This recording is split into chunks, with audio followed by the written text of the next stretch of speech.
Hello friends, real life video में आपका स्वागत है। आई होप आप सभी लोग ठीक होंगे। तो वीडियो का थंबनेल देख के आप लोग समझ ही गए होंगे कि वीडियो किस बारे में होने वाला है। तो आज का जो वीडियो है वो ग्रुप डी की कट ऑफ के ऊपर होने वाला है। तो बहुत सारे डाउट्स आ रहे थे और आप लोग के कमेंट्स भी आते हैं कि सर इतने में सिलेक्शन होगा या नहीं होगा। जो कम मार्क्स वाले हैं वो काफ़ी ज़्यादा परेशान हैं कि फ़िज़िकल की तैयारी करें या ना करें। तो उन्हीं सभी डाउट्स को लेकर मैंने आप लोग का वीडियो बनाया है। और कट ऑफ का आप तभी समझ पाएंगे जब आप लोग वीडियो एंड तक देखेंगे। तो आप लोग वीडियो प्लीज़ एंड तक देखना और कितने से कितने मार्क्स वालों को फिजिकल की तैयारी करनी चाहिए, ठीक है। और पिछले कट ऑफ से तो कम ही कट ऑफ इस बार रहेगा। तो संभावित ये कट ऑफ आप लोगों को मैंने बताई हुई है। तो मेरे पास जो डाटा निकल के आ रहा था आप लोगों को पता ही है, 8,000 लोगों का जो पोल डाटा था उसमें 50 to 60 वाले ज़्यादातर कैंडिडेट्स थे। लेकिन उस पर एक ये दिक्कत है कि 50 to 60 में बहुत सारे वो कैंडिडेट भी शामिल हो जाते हैं जो हार्ड शिफ्ट में एग्ज़ाम दिए हुए थे, जिनके मार्क्स हार्ड शिफ्ट में एग्ज़ाम था और कम मार्क्स आए हैं। वो लोग परेशान है कि हमारा सिलेक्शन होगा नहीं होगा, जबकि उनके साथ वाले या दोस्त हैं उनके अच्छे मार्क्स आए हुए हैं। तो और बात थी कि वो हार्ड शिफ्ट वाले थे, वो थोड़ा मॉडरेट शिफ्ट में थे। और कितना परसेंटाइल में स्कोर इंक्रीज़ होगा, ये सारे डाउट्स आप लोगों को मैं बताऊंगा। और रैंक आईक्यू के ऊपर भी बहुत सारे क्वेश्चन आ रहे हैं कि रैंक आईक्यू का डाटा कितना सही है। तो वो सारे डाउट्स आप लोग को इसी वीडियो पे देखने को मिलेंगे। तो वीडियो समझने के लिए एंड तक देखें और कोई भी आप लोग का डाउट्स तो ज़रूर कट ऑफ को लेकर ज़रूर कमेंट्स करें। आइए वीडियो की शुरुआत करते हैं।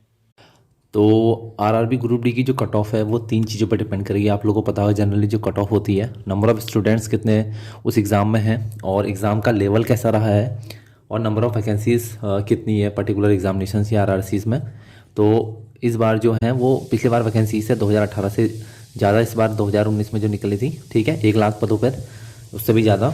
और एग्ज़ाम लेवल आपको पता है कि 2018 से क्या था, 2018 में से 2022 में जो एग्ज़ाम हुआ है वो मॉडरेट कह सकते हैं और हार्ड बिल्कुल एकदम जो मैथ वगैरह रीजनिंग वगैरह थी आप देख सकते हैं एकदम बैंकिंग लेवल का था, थोड़ा सा पेपर हार्ड था। और नंबर ऑफ़ स्टूडेंट्स पता है आपको 50 से 60% की अटेंडेंस रही है, टोटल 50-60% की रही है। तो उस लिहाज से अगर हम समझें तो कट ऑफ जो रहने वाली है वो पिछली कट ऑफ से तो कम ही रहने वाली है। तो श्योर है कि पिछली कट ऑफ में जहाँ जो कट ऑफ देखी गई थी आप लोग को, ठीक है, तो उससे तो कम ही देखने को मिलेगी। अगर मेरे एनईआर की बात करें तो 73 एनईआर के लिए गई थी, यूआर के लिए गई थी। फिर आगे जो बढ़कर एक चीज़ मैं आप लोग को बता दूं, पीईटी के लिए कट ऑफ फिर बढ़ती है। तो 78 हो गई थी पीईटी के बाद कट ऑफ, यानी 5 नंबर इंक्रीज़ हो जाती है। यानी पीईटी में ज़्यादा लोगों को बुलाया जाता है और उसके बाद फिर जब डीवी के लिए जाते हैं तो उसके बाद कट ऑफ 78 हो गई थी, तो 5 नंबर बढ़ गए थे। लेकिन इस बार ऐसा नहीं होगा। आपको आफ्टर पीईटी आप लोग को 70 से 72 कैंडिडेट मार्क्स आप लोग को, ये नॉर्मलाइज मार्क्स मैं आप लोग को बता रहा हूँ, रॉ नहीं है, ठीक है, रॉ नहीं है, ये नॉर्मलाइज मार्क्स हैं। इसके ये डीवी के लिए बुलाए जाएंगे, इस बार के लिए बता रहा हूँ, फॉरन ईआर के लिए, वैसे ही बाकी अदर आरआरसीज के लिए। लेकिन दिक्कत वाली बात यह है क्योंकि बहुत सारा डाटा जैसे मेरा है, 8,000 लोगों में डाटा मैंने बनाया था अपना, 8,000 कैंडिडेट्स का डाटा मेरे पास था, जिसमें 50 to 60 मार्क्स वाले ज़्यादातर बच्चे थे। बहुत कम बच्चे थे जिनके 70 से 80 के बीच मार्क्स आ रहे थे। तो जनरली ज़्यादातर बच्चे स्कोर जिनका था 50 to 60 था और इससे भी कम रहा है बच्चों का स्कोर। तो इस बार देखा जाए तो जो स्कोर वेरी करने वाला है वो 40 से 80 के बीच में वेरी करने वाला है। 40 के बीच में आपका रॉ स्कोर इस बार वेरी करने वाला है। किसी इजी शिफ्ट में अगर आप लोग या मॉडरेट शिफ्ट में बैठे हैं तो आपने 70+ स्कोर भी किया है बहुत सारे लोगों ने। लेकिन अब ये बता पाना काफ़ी मुश्किल है कि मान लीजिए कोई हार्ड शिफ्ट में बैठा था, उसके 50 नंबर थे और दूसरा कैंडिडेट था जो इजी शिफ्ट में बैठा था वो 70 मार्क्स लेके आ रहा है।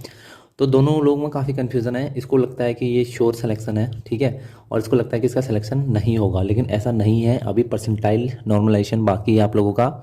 जब परसेंटाइल होगा अपने ही शिफ्ट में, आपको पता है कि टॉपर्स अगर आप अपने शिफ्ट में होगा, अगर जिसके सबसे ज़्यादा मार्क्स है उसको 100 परसेंटाइल तक भी देखा जा सकता है, ठीक है। तो 100 परसेंटाइल अगर किसी का आए तो उस पर ऐसा नहीं सोचना है कि कोई ताजुब वाली बात नहीं देखनी है। तो 100 परसेंटाइल भी हो सकता है, ये 70 या 75 ऐसा भी हो सकता है, ठीक है, कुछ भी हो सकता है। मतलब एक्यूरेसी के साथ बता पाना मुश्किल है। चाहे वो आप किसी भी यूट्यूबर्स का डाटा देख लें, चाहे मेरा डाटा क्यों ना देख लें, किसी और का डाटा, तो लाख 1.5 लाख लोगों के बीच में डाटा बना के काफ़ी ज़्यादा मुश्किल है तय कर पाना कि परसेंटाइल में कितना होगा।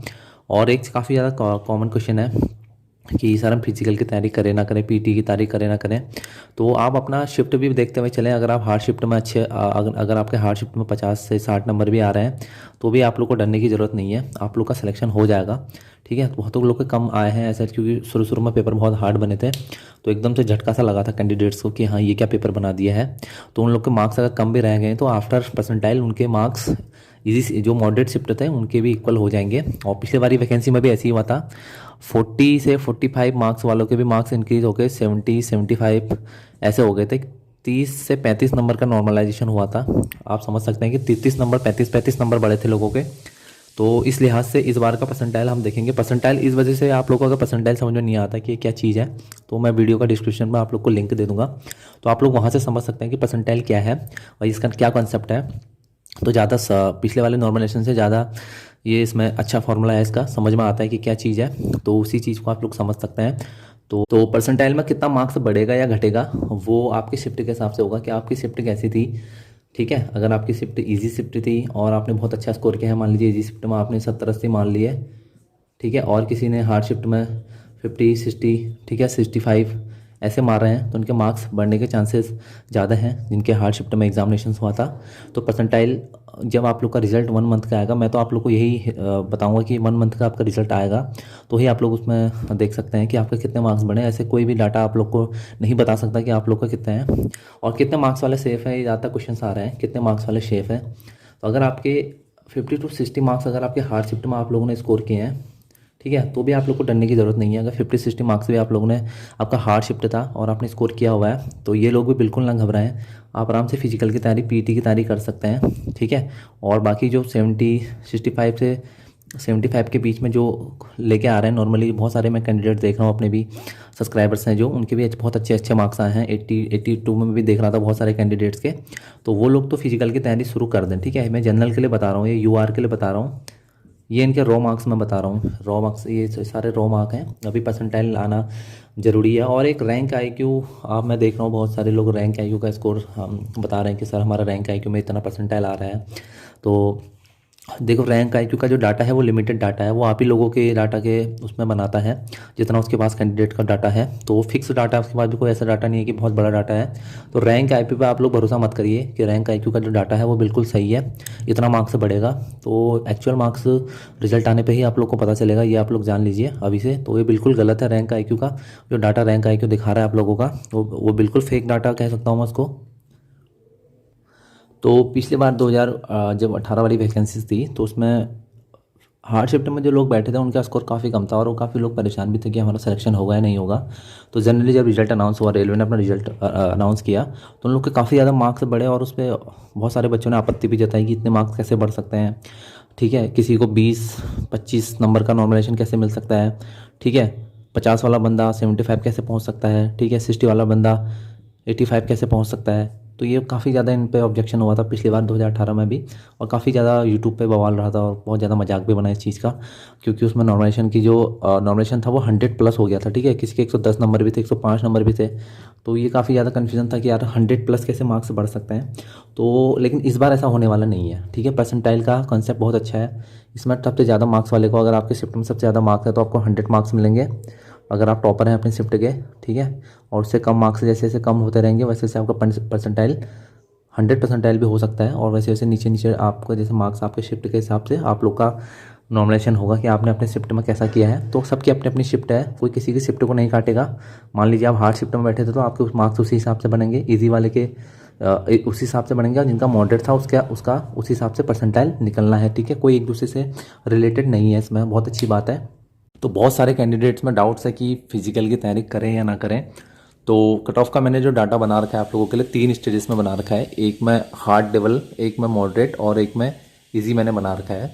अगर आपका हार्ड लेवल में एग्ज़ाम था या आपका मॉडरेट लेवल में आपने एग्ज़ाम, आपको लगता है कि मॉडरेट मेरा पेपर था और आपको लगता है कि नहीं यार मेरा पेपर ईजी था, ठीक है, और बहुत सारे लोग आपके दोस्त वगैरह आपको पता है कि अच्छा स्कोर किए हैं उस पेपर में, तो उस हिसाब से मैंने पेपर को 3 कैटेगरी में बांटा है, हार्ड, मॉडरेट और इजी। ठीक है, तो इसी हिसाब से पेपर भी बना था। इजी इज द सेंस ज़्यादा इजी नहीं जितना आप लोग समझ रहे हैं, बहुत ज़्यादा इजी नहीं।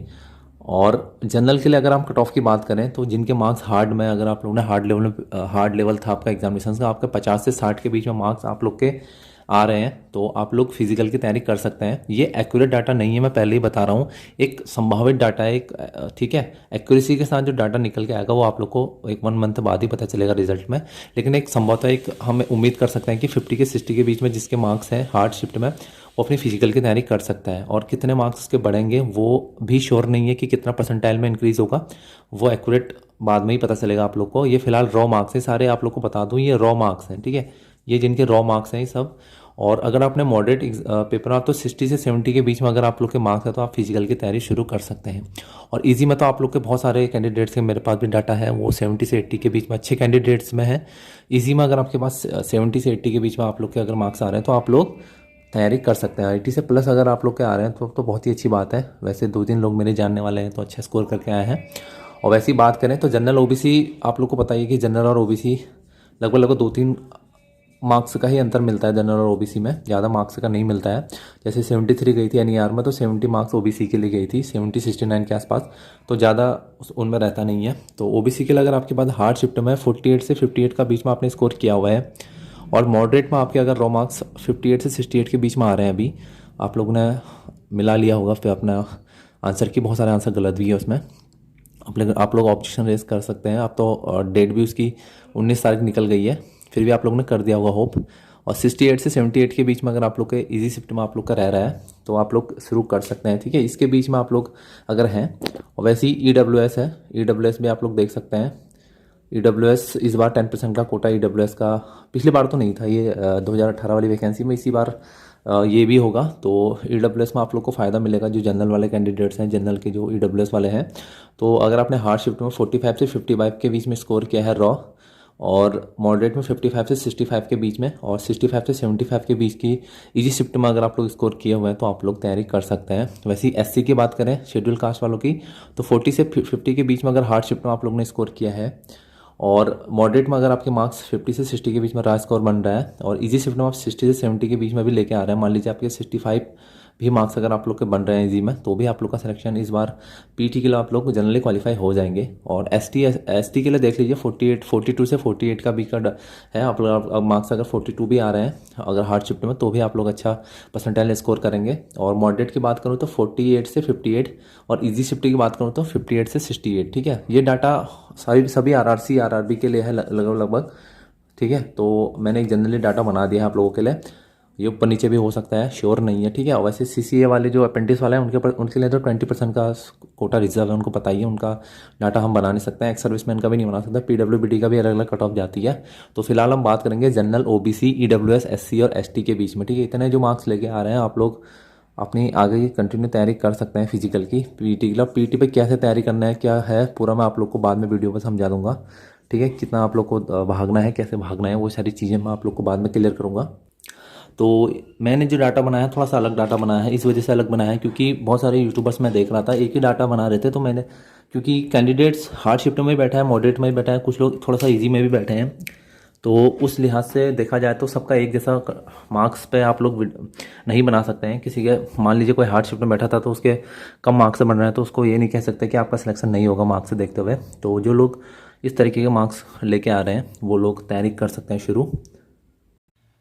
आई होप आप लोगों को वीडियो अच्छा लगा होगा, आप लोग को समझ में आया होगा कि किस तरीके से कट ऑफ अलग अलग, चाहे वो हार्ड शिफ्ट के लिए हो, मॉडरेट हो, थोड़ा सा इजी शिफ्ट के लिए हो, तीनों के लिए अलग अलग है। ऐसा नहीं कि सबके लिए एक जैसी कट ऑफ है और सबका, और ये भी निश्चित कर पाना मुश्किल है कि परसेंटाइल में स्कोर कितना इंक्रीज़ होगा, क्योंकि कुछ भी फिक्स नहीं है कि इतना इंक्रीज़ होगा। तो अभी पूरा खेल बाकी है रिज़ल्ट का, तो 1 मंथ का आप लोग वेट करिए, पूरा आप लोग के पास खेल जो है आरआरबी ग्रुप डी का पूरा निकल के आ जाएगा।